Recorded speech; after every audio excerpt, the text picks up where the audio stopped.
Afternoon, everyone. Thanks for attending again, the latest instalment of the School of Humanities lecture series. I'm delighted to welcome Dr. Sarah Kuenzler from Celtic Gaelic, and Sarah will be talking about memory rocks, or memory rocks. whichever you want me to talk about. Sarah, take it away. Thank you very much for the invitation to speak here today, and to all of you for braving the wonderful Scottish weather and making it to this beautiful room.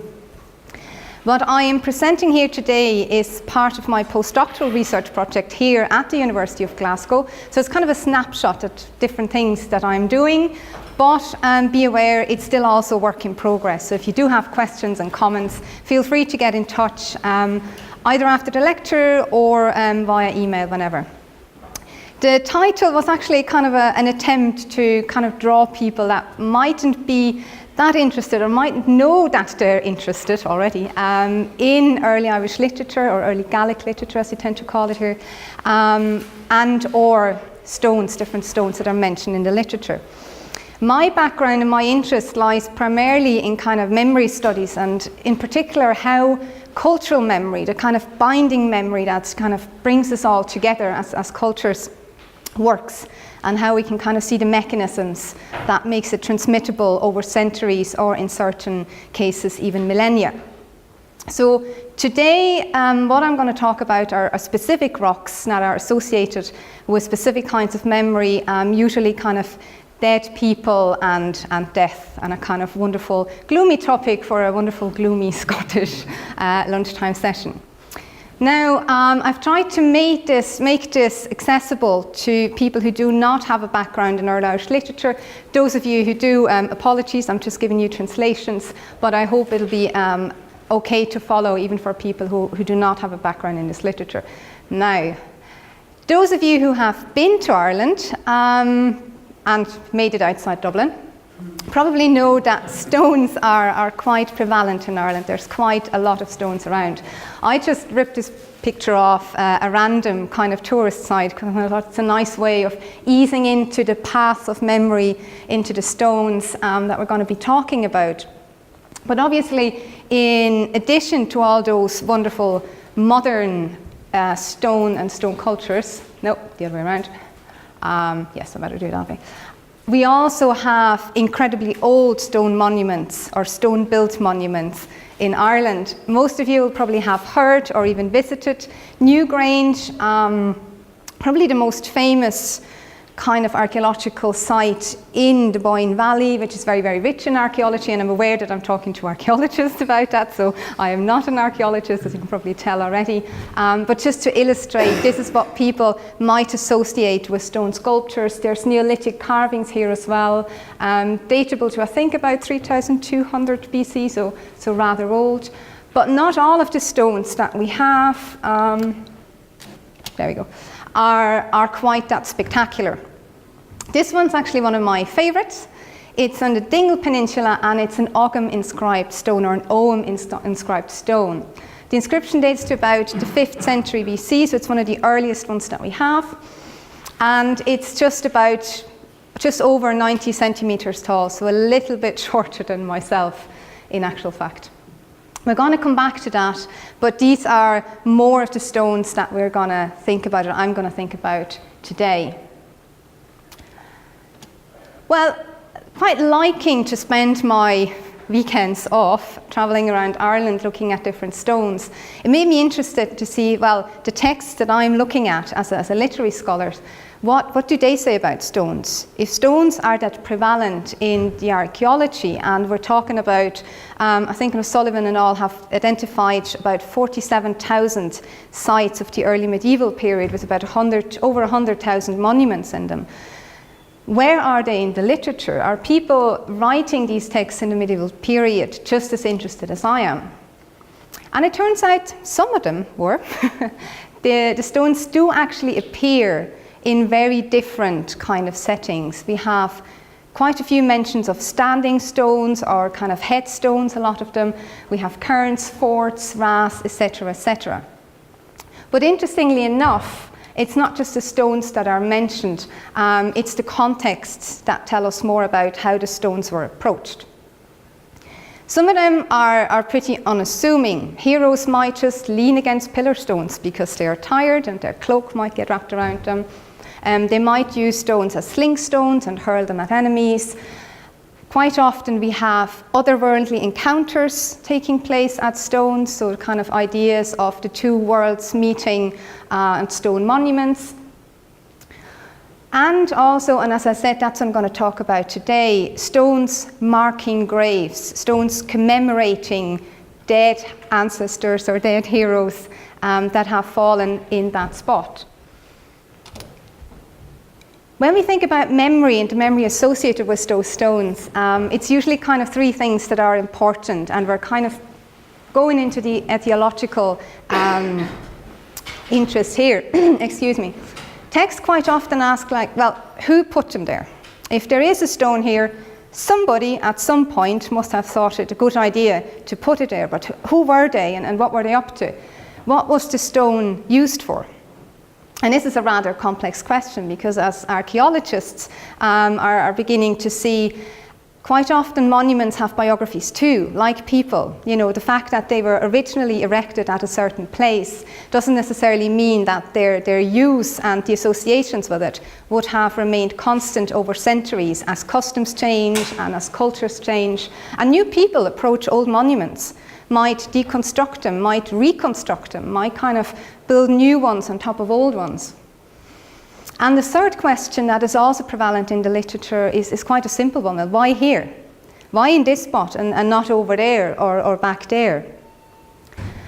And these questions, I would argue, are very much connected in terms of cultural memory and in connecting place and place lore and what happens in places to the material world.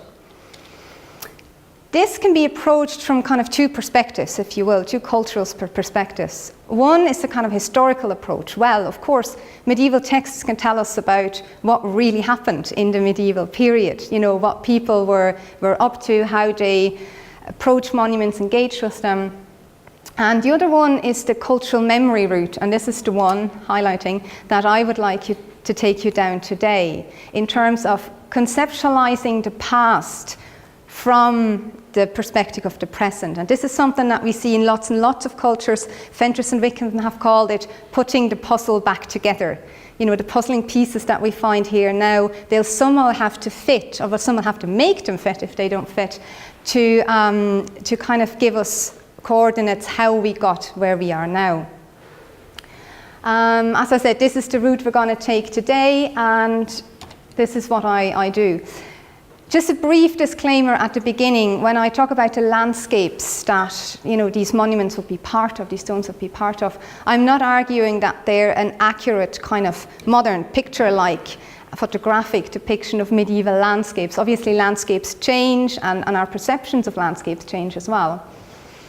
And it's quite interesting that when you look at the texts, by and large, there's rather few descriptions in them of landscapes. People are described at length. Weapons are described as well, but landscape descriptions, although there are some, are generally few and far between, which has led Ranko Matasovic to the wonderful conclusion that the actions of these tales, and he's talking about the Ulster Cycle tales, could be taking place on Mars, from what we know. And I'm going to take the chance and kind of argue against that today, because for me, the fact that we have stones or monuments that we observe in the Irish landscape and that are also important in the text kind of links the two and makes it more imminent to kind of suggest that no, these tales are what they're proposed to narrate, and they're by no means historical, took place here. It took place in this land, and it also might have taken place here at the very place that we're standing, and this is something to keep in mind. So in actual fact, we're talking about placemaking in these texts. We're talking about how the places that you can visit in the landscape and you can still interact with somehow, pop up in literature. Placemaking has quite a central role in formation of cultural identity. It tells us who we are and why we're here. And in the Irish case, there's kind of two main ways in which we see this happening. One is the place lore, or the Tinhenachus. In that, place names are explained because something very important took place here. And it can be, again, somebody died here, whatever. We have wonderful examples, for instance, in the Cattle Read of Cooley, where towards the end of the text, Maeve is retreating, Queen Maeve's retreating, and she starts either urinating or menstruating. We're not entirely sure which. And whatever she gushes out makes huge trenches that we can still see, and that's why the place is called Fuil Maeva, the foul water of Maeve. So they're quite, adventurous in times and how they explain the place names. The other perspective that we can take, and that's what I'm doing at the moment, is kind of to argue for similar cultural connections that are evoked through monuments and graves in particular. They're man-made features, just as place names are man-made, as well, that bear testimony to ancestral presence as well. So again, the idea that somebody was here beforehand and they somehow marked the land as significant. The sagas that I'm going to be talking about today, and I am going to limit myself to sagas simply because of time reasons as well. I could equally have talked about hagiographical texts. There's plenty of other material that would warrant attention, but sagas are kind of cool to talk about because people usually think they're familiar with them, they probably have heard of them. And also because they narrate of a time that's kind of the pre-Christian or early Christian era as well. So there's this pseudo-historical idea, well, what happened before historiography proper, I should say, arrived with Latinate culture. They narrate of kings and heroes, ancestral figures. Quite often they are claimed as ancestral figures, so we're spanning modern ideas of genre here as well. They might pop up in genealogies, but also supernatural figures, although this has sometimes been stressed a bit too much. Importantly, there are, again, by and large, set in Ireland, given the odds are sure into Scotland or related places. And as to their use, well, the jury is still kind of out on that. People sometimes argue that they're political commentaries, either of a secular nature or of an ecclesiastical nature. Others see them as entertaining stories. I kind of think they straddle both, and I also think it's possible to read different sagas differently throughout the ages as well. One particular text that I would like to talk about today, because it's beautiful and interesting, and I think you should all go and read it, is the Colloquy of the Ancients, or Oghalam na Shnorach. It's dated about the 13th or late 12th century, and its plot is actually simple but ingenious, I should say. It's set in 5th century Ireland. St. Patrick has just arrived and is travelling around doing all his missionary things. And he meets two old warriors that we are told are not quite dying yet, but on their way out, and they're very sad because all their friends have disappeared and their way of life has disappeared as well. They were part of Finn McCool's warband, which I'm sure most people have heard of, in a Scottish context. They're called Künzler and O'Sheen. The saint and the two sages start travelling around Ireland together, and this gives us the frame tale. So this movement around the Irish island, visiting different places, kind of doing different things at different times. They're not always together, all three of them. Sometimes, Künzler goes away and O'Sheen goes away, but they always meet up, and St. Patrick is always kind of keen to know what they did when they weren't together. He also is quite an inquisitive character. He asks a lot of questions, especially of the two sages. And this is something that I'm looking at the moment as well. Very often, it is actually not just a general curiosity that prompts the questions, but an interest in the landscape that they're travelling through. So they might be sitting on a hill, and St. Patrick goes, well, why is this hill called Fair Hill? Or whose grave is over there on that mound? And this is actually a kind of ingenious device that can then link onto various tales that are kind of attached to the frame tale. So we're moving back and forward, kind of St. Patrick asking a question in the 5th century, and then Künzler or O'Sheen starting to narrate Fenian lore, the stories of what they experienced when they themselves were travelling through Ireland with the Fenian retinue, with Finn's warband. Quite often, it's obvious that these two sages are used and they're needed to make sense of the landscape that they travel through. St. Patrick seems kind of ignorant of it, And he's keen to know more about it because, and this is the crux, the landscape actually does incorporate history. There is a way of knowing about the past by experiencing the landscape. A lot of people have commented on the fact that St. Patrick actually asks his scribe to write these stories down repeatedly, and so do secular characters as well. So we have this strange transmission between personal memory, personal recounting of things that they did when they were younger, orally recounted, then written down with even angelic approval. Patrick calls up his guardian angels and asks them, well, is it okay if I listen to those guys and if I write it down? They go, yes, please do. And then the kind of cultural memory aspect coming in, that the Fenian lore does get sanctioned and does get written down through this frame narrative. My colleague Geraldine Parsons has rightly remarked that it comprises an extended consideration of memory and therefore of cultural identity.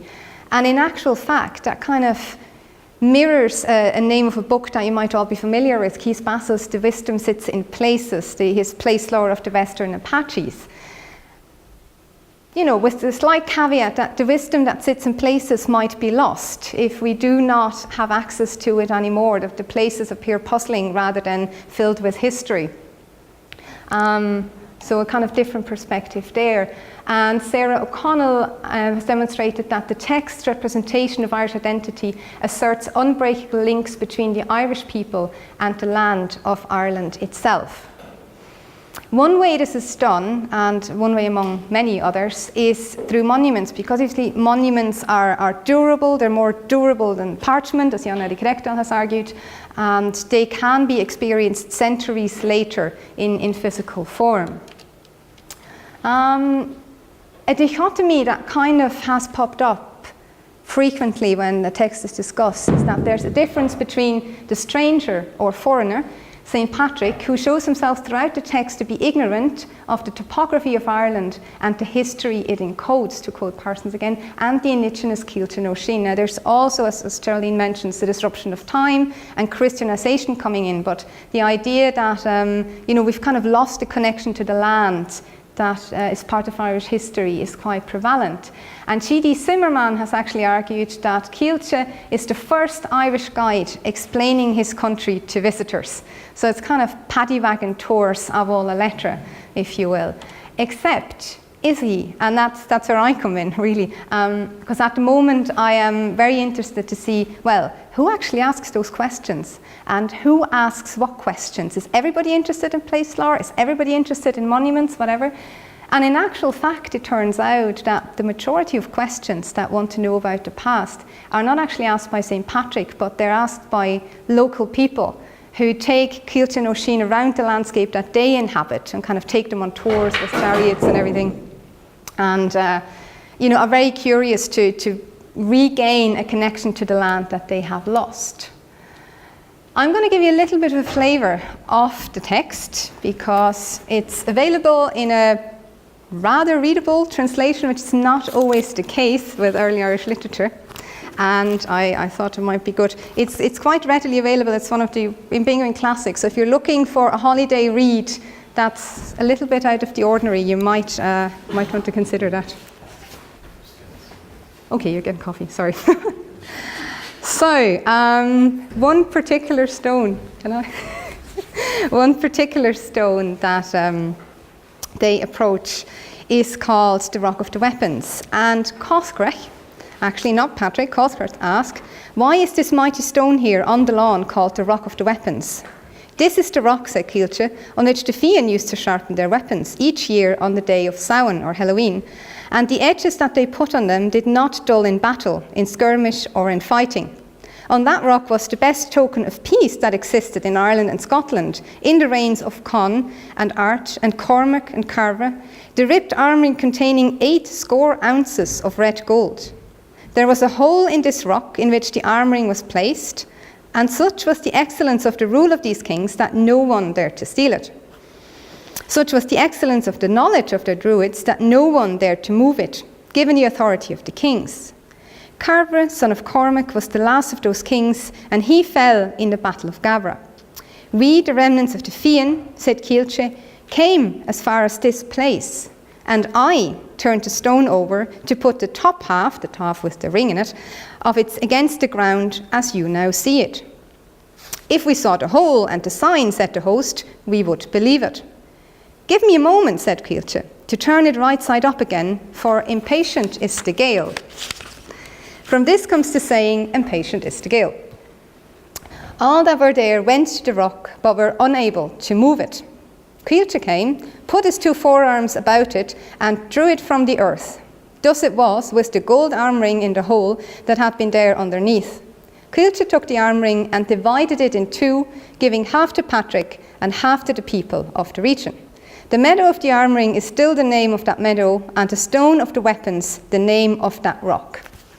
So we have the place names explained, we have the monument explained, and we also have a nice bit of personal or ecclesiastical gain in the form of gold that has been unearthed.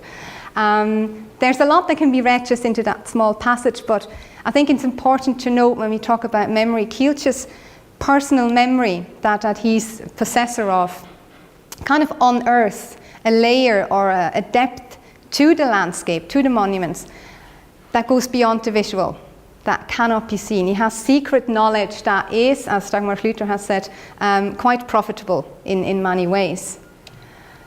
So this is a kind of, one of the rocks that are there. There's another one that's also, it's quite an interesting story, so I thought I'd throw it in. Künzler sees a town and a stronghold near FERMOY that he does not know, that he's unfamiliar with. So the landscape changing and new places cropping up, is also a theme of the text. He goes there and he finds what we will now call 2 damsels in distress, because their husbands have found new queens and they're afraid that they might have to leave their house. Künzler goes like, well, I might be able to help you. And he makes up this love potion and they bathe in it and the husbands fall in love with them again, so the problem is solved. But they ask him, well, what can we give you in return? And he looks around and he goes like, well, in your hall is this old stone that I see. That'll be my reward. And they again go, well, nobody's been able to move it. The idea that moderns cannot move those rock, moderns in the 5th century, I should say. And he goes, well, you don't worry about it. And he goes and he moves it because he knows that the warrior Shenach actually hid all his wages from Finn McCool underneath that stone. So again, he's able to unearth these goods. In that case, we're not told that he distributes it to Patrick. Patrick is not present, so we don't know what happens to the gold. It might just have been a little extra on the side. But very similar kind of story associated with the stone. But obviously we also have a lot of stones as burial markers, and I've picked out one particular one here. In an in-tale, so when he talks about Fenian times, Künzler narrates how Art and Owen, the 2 sons of the king of Connacht, which is a province, are killed in battle against the Vikings, and they're mortally wounded, and before they're dying, they're asked well, how should we bury you? And they ask to be buried as follows: let our grave be prepared and our stone raised about our tomb. Let the weapons which we have used well and which you gave us as a reward be laid together with us. This is done, this is described, and Künzler adds that they were placed in the grave after that, their stone was raised and their name was written in OGHAM. Very kind of solemn burial ceremony. But those of you unfamiliar with early Irish literature might ask, well, what the heck is OGHAM? what did they write on those stones? And this is again something quite interesting, because we do have so-called OGHAM stones that feature OGHAM writing on them. And obviously I do have a picture of one of them. It's classified as Cúl Magort. Interestingly, the archaeological stones generally kind of feature a male name in the genitive, plus sometimes tribal affiliations or kind of familial affiliations. But it doesn't actually tell us what the genitive refers to. So we can substitute stone or memorial or grave of X as implied before that. And this is the writing that we're talking about. So that kind of runs on the arris of the stone, sometimes up and down again, sometimes up and up as well. This is the alphabet. It's kind of 4 groups. The second on the right is kind of, the vowels are double on that. This is courtesy to Catherine Forsyth, a colleague of mine. And it's it's a uniquely Irish way of consulting an alphabet. Why is OGHAM so interesting in that respect? Well, it's because the stories that tell us about the origin of the alphabet kind of make it clear that this is to be seen as a very Irish way of writing. It's invented by the Irish for the Irish. Who in actual fact invented it historically? There's very different theories put forward. We think it's probably 4th century AD, somewhere in Ireland, probably the south, by very, very educated people that certainly had a good grip on Latin grammar. But that's not what the medieval stories tell us. There's two kind of origin stories that have come down to us. One is in the book of OGHAM, that's invented by Augham MacEllathan of the Tuatha De Danann, the mythical race inhabiting Ireland before the humans arrived. So this is kind of reminiscent, if you're familiar with Odin and the Norse runes, kind of invented by a divine figure. But there's another story in the Scholar's Primer, a learned text that kind of defends Irish, the use of Irish, I should say, against the vernacular texts. And there it's credited to the scholar Phineas Fawcett, who creates the Irish language, Gaelic, from the best of every language after the biblical dispersal at the Tower of Nimrod, which is to be identified the Tower of Babel. So when the languages have been dispersed, the Irish go there and they kind of say, well, wouldn't it be nice if we took the best out of all the languages that we now have and we combined it and we make it into Irish. And obviously if you do that, you also kind of need to have a script to write Irish, so that's how he then invented OGHAM as well. And in actual fact, the letter names that have come down to us are said to be attributed to the main scholars in his school. I just thought I'd put in a beautiful manuscript pictures of the 14th century version of the Book of Augham that kind of starts with what's the place and the time and the person and the causa scribendi for the cause of being for OGHAM. What is quite interesting and slightly puzzling is that if we look at the distribution of OGHAM stones as we have them today in Ireland, and there's about 400 in total, kind of spanning Ireland and other areas as Scotland, where Irish influence is attested, but they're very much concentrated to the southwest of Ireland, so the counties Kerry and Cork and Waterford are very, very prominent. But in actual fact, if we look at medieval Irish literature, it doesn't always, well, sometimes we don't know where the stones are erected, but it doesn't always match up. The literature kind of tells us about stones being erected all over Ireland. So what do we make of that discrepancy? I don't know yet. But it's very, very difficult to kind of, keep track of what's happening here. The proposed uses of the archaeological stones that were inscribed between the 5th and the 7th or even 8th century, if we're talking about the Orthodox Augham that I'm talking about now, they're grave markers, and they're grave markers with male names, even though sagas tell us that, female queens and whatever get OGHAM stones as well. They're used as boundary markers ostensibly, or they convey land ownership as well. And if we look at the literature, well, yes, we see all of these, but legal material kind of favouring the latter two, with kind of saying, OGHAM stones are used to keep the memory of boundaries alive. Whether though in sagas, as far as I can see now, they're by and large grave markers of male and female people. What makes them so interesting to study from a literary perspective is that they're not just in the, let's say, 13th century text to Colloquy of the Ancients. They also appear in the Cattle Raid of Cooley, one of the main texts that you will study when you study with us. Okay, that's kind of extant from 12th century manuscripts onwards. That's kind of the usual, that's where a manuscript transition starts, but that can be dated back to about the 8th century on linguistic grounds. And here we have very, very similar formula. It says, his grave is dug, his stone is fixed in the ground, his own inscription is written, his lamentation is sung. So again, burial rite described taking this particular form. In another text, the death of the children of Turin, that's narrating of a time, I should just say actually the time, or the cattle raid narrates around the time of Christ, okay? So it's set slightly earlier than the Colloquy of the Ancients, which we think is probably about 3rd century AD. But this particular text tells of even earlier times. It's kind of mythological history that's there, but it's written in the 16th and 17th century. But even then, they would still kind of take that formula that we've seen to describe burial rites, because Cian had been improperly buried, which is obviously not good, and he's exhumed and he tells of how he died, and then he was placed under the mound again, and after that his tombstone was raised over his tomb, and his funeral games were held, and his name was written in Ogham. This has led Damien McManus to suggest that, in fact, one can almost construct a formulaic phrase such as his grave is dug, his headstone is fixed in the ground, his name is recorded in Ogham, and his keening is performed. His keening is his wailing, his kind of ritualized wailing. And this is a formula that crops up even in later poems describing earlier times. So this is something that we can assume had quite long-lasting cultural value, Ogham stones being intimately associated with Irish burial rituals. But this is not the whole story. In actual fact, if we look at stones and stones as burial markers and grave markers, it doesn't always have to be this formulaic, and it doesn't always have to be that consistent in its use.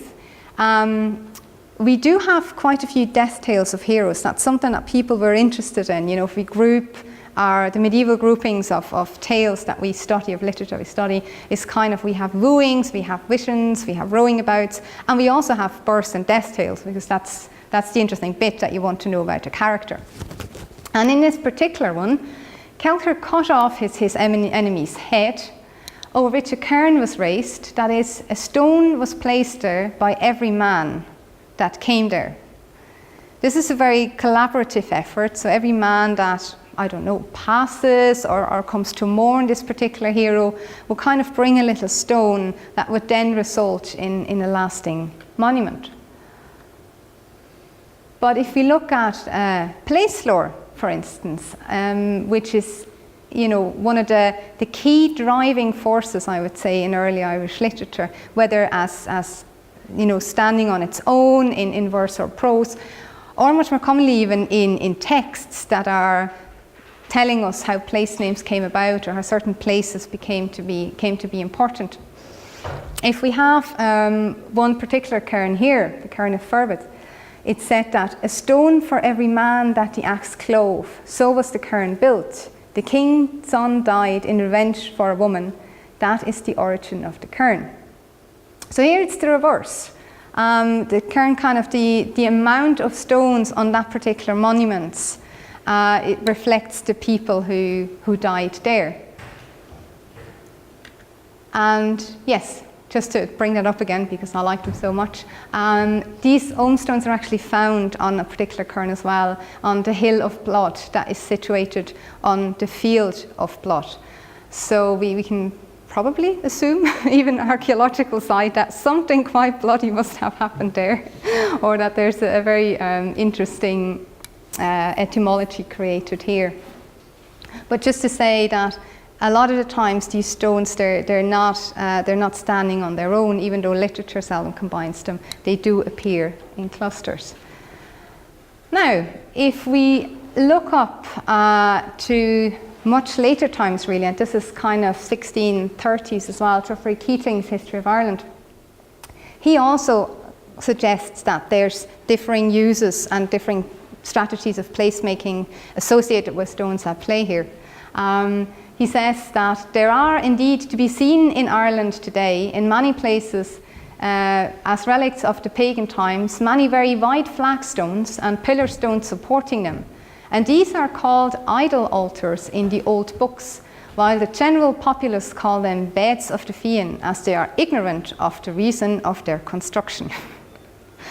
Now, obviously what he's talking about, 1630s, are the dolmens that you see as well, and obviously they're not just in Ireland, and people, I think the general kind of consensus is, you know, they're idol altars, or they're devil's tables, or something that would explain their size and their appearance.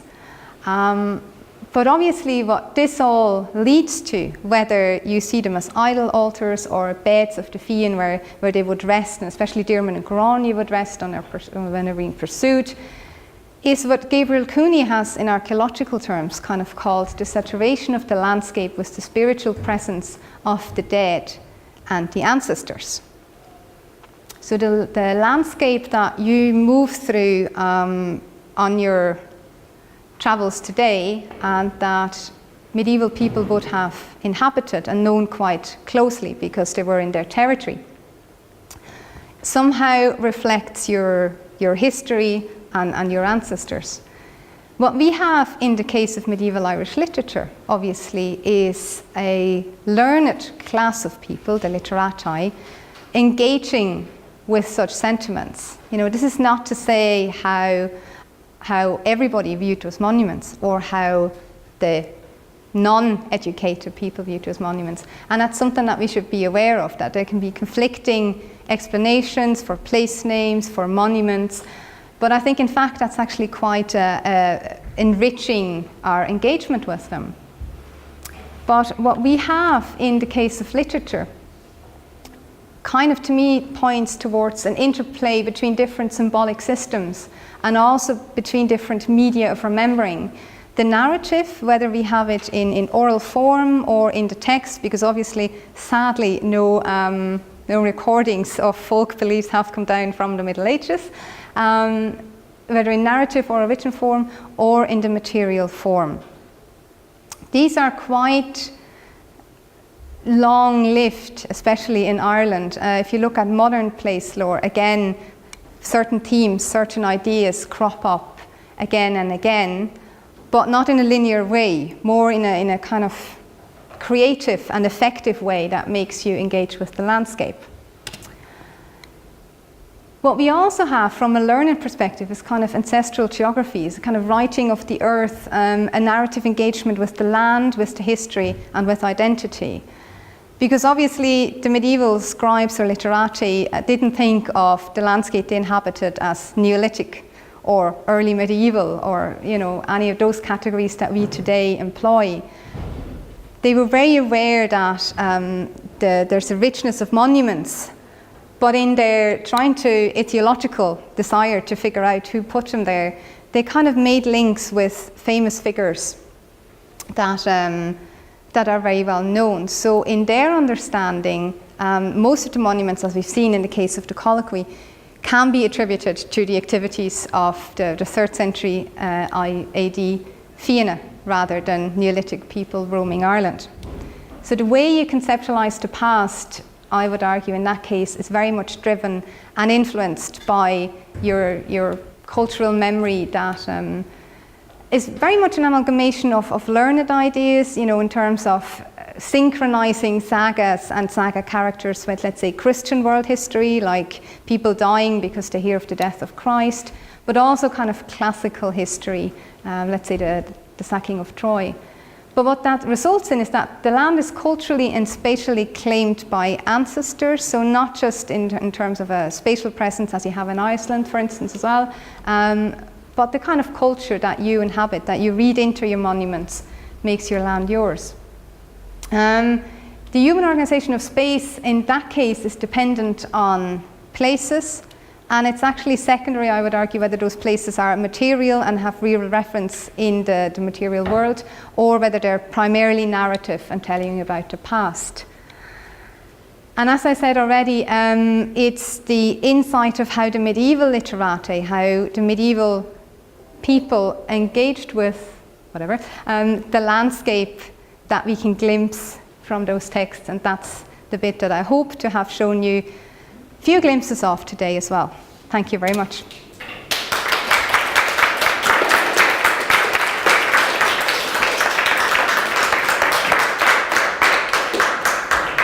Many thanks, Sarah. So we've got a few minutes for questions. So does anyone have any questions?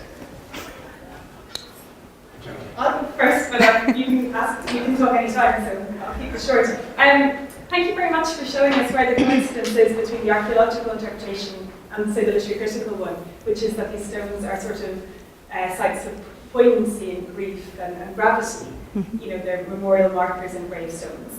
And I'm wondering what that means then about the ways in which stones can be instrumentalized in many saga narratives as resources for warriors. So they can be used as stand-ins for warriors, and they can be attacked. They can be, you can strap yourself to a standing stone if you're a dying warrior to intimidate the enemies. They don't know that you're weak.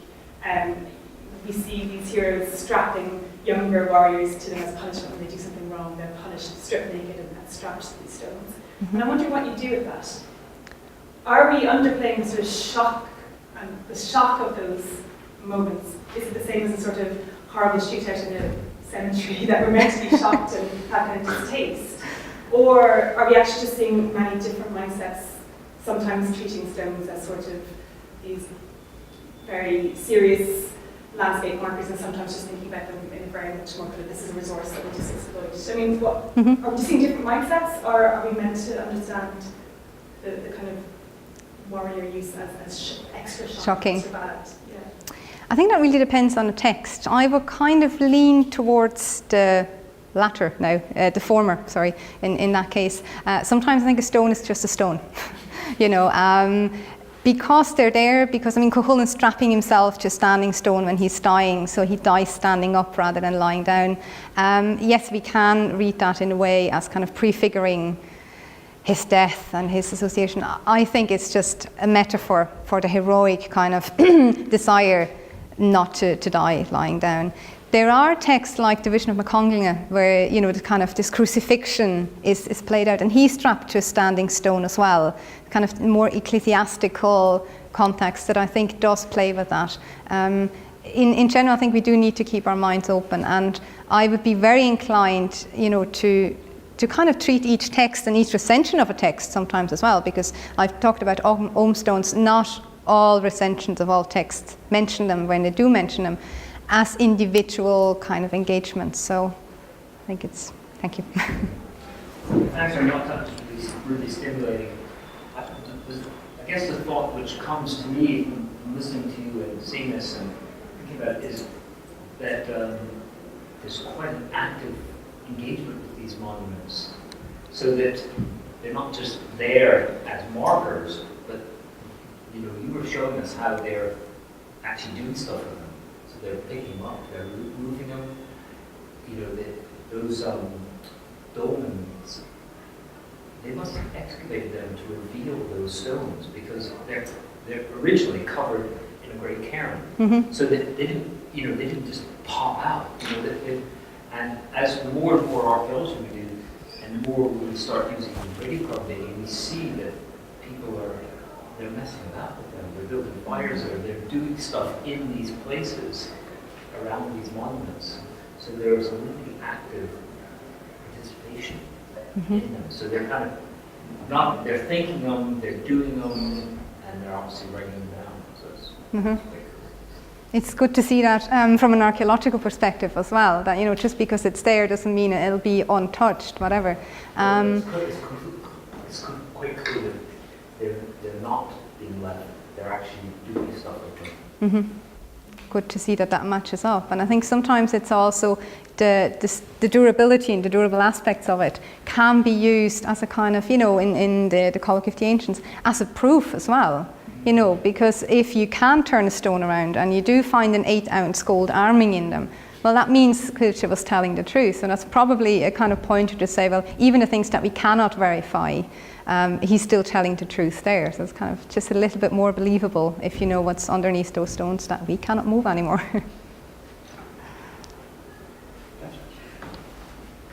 Can I ask a bit more about these texts' own creation history? Which you kind of brought in at the end, that they're creating a narrative with historical resonances. But the passage you talked about with a couple of sons being killed by the Vikings, right now, the Vikings come after St. Patrick, don't they? Yes. So what's going on there? I mean, is that a mistake that a reader would know, or does it not matter? What kind of approach to kind of event-based memory is going on there? Well, number one, that's Dooley's translation, which I think probably would have in the original said something like people from the north or whatever. Oh, right. Okay, so that might well be a translation thing. But it's an important point that you raise, because sometimes, you know, modern chronological perceptions of history do not appear to be the guiding principle, or any kind of principle of that. We very often talk about synthetic history as well, where we kind of see different strands pulled together. Yes, sometimes texts are anachronistic. If you talk about the Oghalam, it has a king as the High King of Ireland at the time, Dermot, who's not the king that we're usually told is the High King of that. So that the text, plays with that as well. But the idea that you synchronize your narrative history, if we're supposed to call it history, historiography I think would be a better term, your narrative conception of the past with Christian history, with the fall of Troy and all things. Yes, it's not always linear, and it doesn't always add up. Different texts have different conceptions of the past, yes. Yeah, a lot of very similar to the history of early Rome. Yes. I was really interested in the aspect of the colloquy that you mentioned, whereby St. Patrick gets angelic sanction for writing these things down and putting them into the records. So he, because he's a saint, he gives the ecclesiastical sanction, but he also gets angelic sanction. Does that speak to a kind of anxiety about pre-Christian origins of these things? I mean, from a completely lay point of view, one wonders whether people were just worried that they were profane or problematic because they predated Christianity behind. And I thought there might be a hint of that anxiety in you emphasising that aspect of the story. That's definitely been argued, yes, absolutely. And I think it is telling that, St. Patrick isn't enough of an authority in that respect. He still needs to get, an angelic approval for that.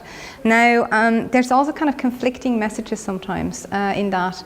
Yes, you're supposed to listen to it, you're supposed to write it down, but then the narrator sometimes cautions towards kind of spending too much time on that. There's mention that it's for the entertainment of nobles rather than to be taken serious as history. So we see that quite a bit, but again, it's not a singular voice that tells us what to do with that. But it's interesting as well that the secular characters also called for it to be written down and to be passed on to their kind of secular keepers of history as well. So we get that as well.